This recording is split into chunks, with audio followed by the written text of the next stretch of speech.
Fort Cavazos is being renamed back to Fort Hood, but not for the same man it was previously named for. President Trump has been pushing to undo the Biden-era renaming of several military bases. Fox's Katie Pratt reports. Fort Cavazos is one of the Army posts that's returning to its original name, Fort Hood.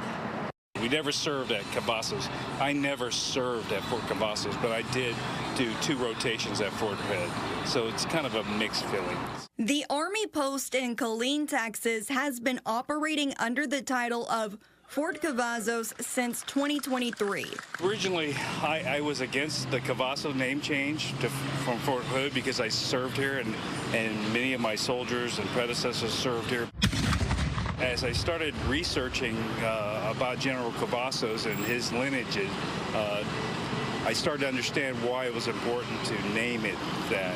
Under the previous administration, President Joe Biden chose to rename posts across the country that honored Confederate soldiers. Now, President Donald Trump is erasing that recent change.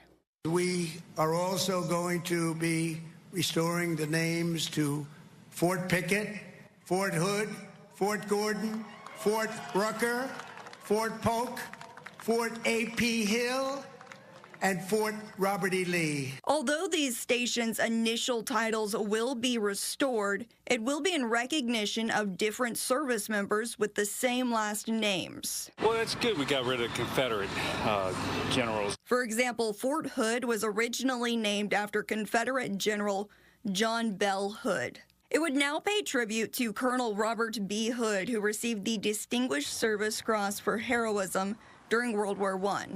Since we're at Cavazos, I'm kind of sad that we're going back to Hood for a lesser honorable recipient. Some of the other post names you'll recognize include Fort Bragg, Fort Pickett, and Fort Robert E. Lee.